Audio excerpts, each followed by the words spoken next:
El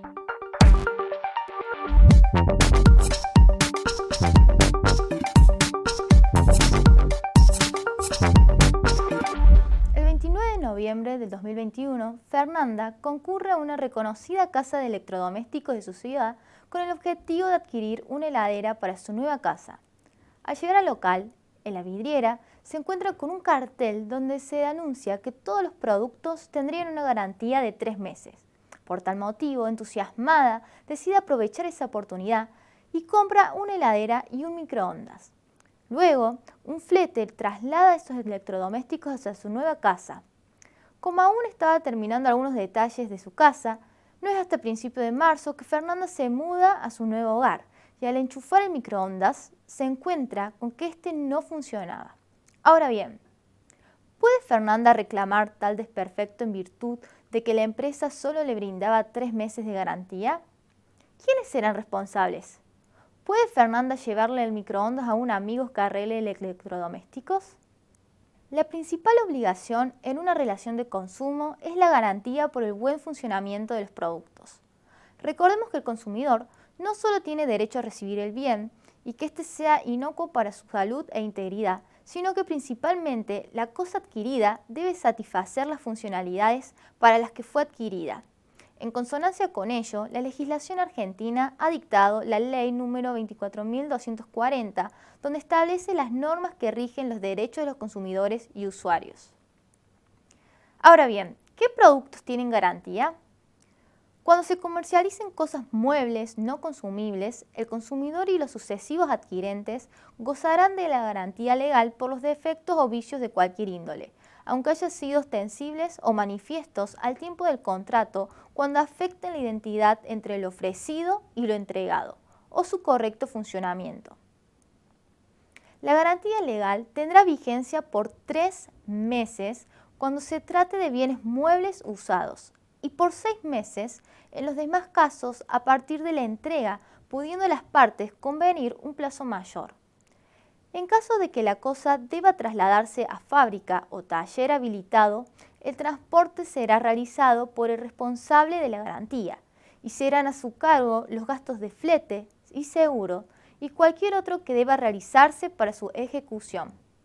Son solidariamente responsables del otorgamiento y cumplimiento de la garantía legal productores, importadores, distribuidores y vendedores. Seguramente escuchaste hablar del servicio técnico. Los fabricantes, importadores y vendedores deben asegurar un servicio técnico adecuado y el suministro de partes y repuestos. Es importante destacar que el servicio técnico opera durante y después del periodo de garantía e incluye no solo los defectos de fabricación, sino también los accidentes y desperfectos devenidos del mal uso.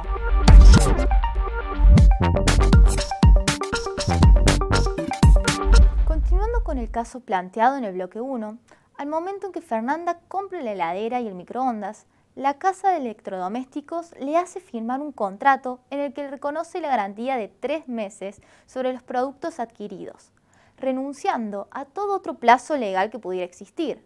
Asimismo, en dicho contrato también se obliga a presentar cualquier tipo de reclamo judicial ante el juez del lugar que indique la empresa, que en caso del contrato firmado es la ciudad de Buenos Aires, siendo que Fernanda reside en Córdoba. ¿Puede la empresa limitar ciertos aspectos a través del contrato firmado? ¿Son válidas las cláusulas que importan menoscabo de derechos del consumidor o usuarios? ¿De qué tipo de contratos se trata la situación práctica planteada? A continuación veremos cláusulas abusivas. Podría decirse que son aquellas cláusulas insertas en un contrato de adhesión por quien lo predispone, de forma que por su contenido o aplicación genera una notable ventaja para el predisponente y un correlativo perjuicio para el adherente. Las cláusulas abusivas comúnmente se hallan en aquellos contratos denominados de adhesión. Estos contratos refieren a un mecanismo en donde las cláusulas se encuentran predispuestas por el proveedor y el consumidor o usuario no tiene otra opción que aceptarlas si desea concretar la compra de un bien o servicio. La principal finalidad de estos contratos es brindar agilidad al negocio jurídico y estandarizar las condiciones contractuales para facilitar las operaciones de compra y venta. La mayoría de las veces contienen cláusulas que son contrarias a derecho y que menoscaban los derechos de los consumidores y usuarios, aprovechándose de su inexperiencia. A continuación veremos las características que debe tener un contrato de adhesión. Contienen cláusulas generales predispuestas unilateralmente por el predisponente. Las cláusulas ambiguas predispuestas por una de las partes se interpretan en sentido contrario a la parte predisponente. Las cláusulas deben ser comprensibles y autosuficientes. La redacción debe ser clara, completa y fácilmente legible. Se tienen por no convenidas aquellas que efectúan un reenvío a textos o documentos que no se facilitan a la contraparte del predisponente. Ahora bien, el artículo 37 de la Ley de Defensa del Consumidor establece que ciertas cláusulas se tendrán por no escritas, entre ellas las cláusulas que desnaturalicen las obligaciones o limiten las responsabilidades por daños, las cláusulas que importen renuncia o restricción de los derechos del consumidor o amplíen los derechos de la otra parte, y las cláusulas que contengan cualquier precepto que imponga la inversión de la carga de la prueba en perjuicio del consumidor. La interpretación del contrato se hará en el sentido más favorable para el consumidor. Cuando existan dudas sobre los alcances de su obligación, se estará a lo que sea menos gravosa. Nos detendremos en un tema de vital importancia. Juez competente. ¿Quién será juez competente? Será competente para entender en el conocimiento de los litigios relativos a los contratos regulados por el presente artículo, en los casos en que las acciones sean iniciadas por el consumidor o usuario. Será competente, a elección de éste, el juez del lugar del consumo o uso, o el juez del lugar de celebración del contrato, o el domicilio del consumidor o usuario, o el juez del domicilio del demandado o el de la citada en garantía. Ahora bien, en los casos en que las acciones sean puestas en marcha por el proveedor o prestador, será competente el tribunal correspondiente al domicilio real del consumidor, siendo nulo cualquier pacto en contrario.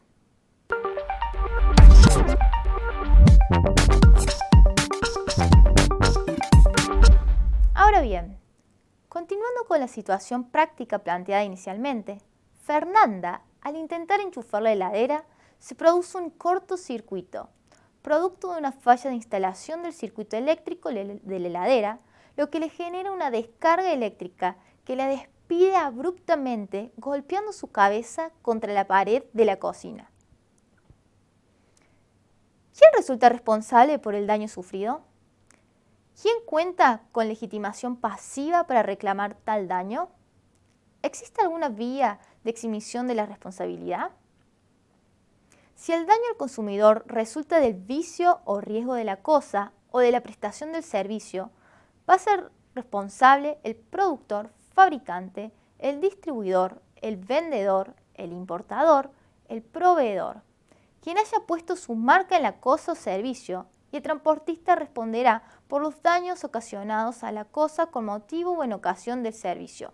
La responsabilidad es solidaria, sin perjuicio de las acciones de repetición que correspondan. Ahora veremos quiénes son legitimados activos. Ellos son el consumidor directo, el grupo familiar del consumidor directo, beneficiarios del producto o servicio y asociaciones de consumidores. Es importante tener en cuenta que el factor de atribución es un factor objetivo, en la medida que solo se exime de responsabilidad quien acredita la genuinidad del daño y la consiguiente ruptura del nexo causal, no bastando comprobar la diligencia puesta en evitarlo.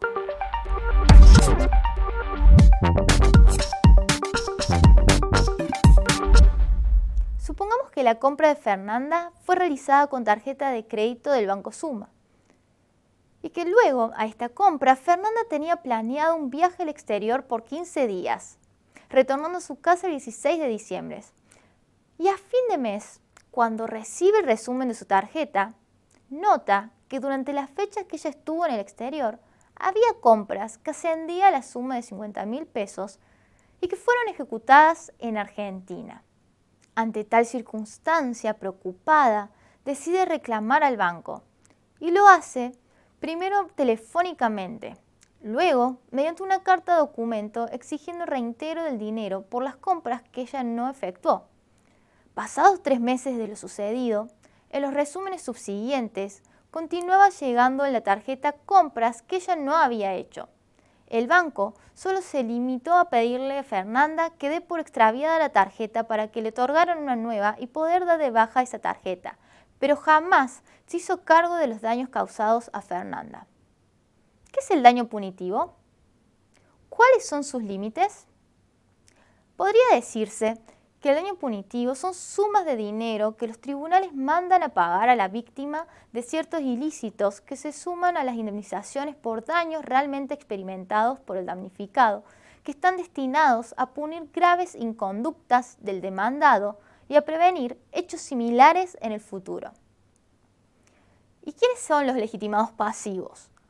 Ellos son los proveedores que no cumplen con obligaciones legales o contractuales. Cuando más de un proveedor sea responsable del incumplimiento, responderán todos de manera solidaria ante el consumidor, sin perjuicio de las acciones contributivas que les correspondan.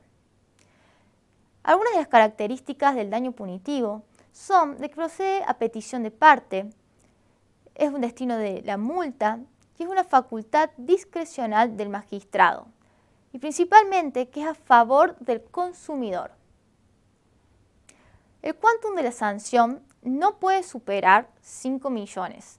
En función de la gravedad del hecho y demás circunstancias del caso, son los parámetros que se van a tomar para fijar ese quantum y se impone independientemente de otras indemnizaciones que correspondan.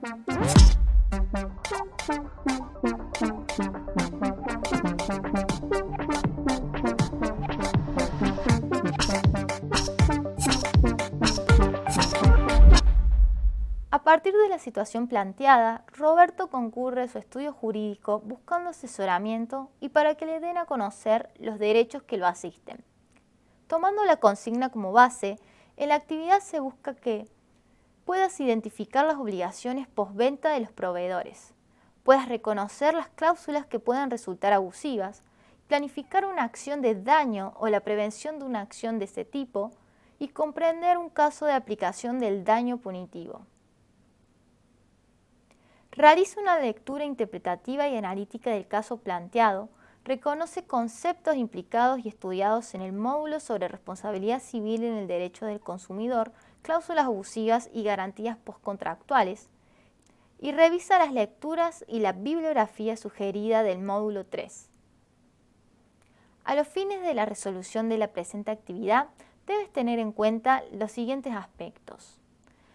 La posibilidad de retractar la compra por parte de Roberto. La carga de la prueba respecto de la diferencia de calidad en el producto recibido. Tener en cuenta que es una venta domiciliaria. También deberás tener en cuenta el plazo de garantía del producto respecto de la rotura, las responsabilidades del transportista por la rotura del producto y la posibilidad de accionar por los malos tratos recibidos. Sobre los mencionados aspectos se deberá desarrollar la defensa de Roberto.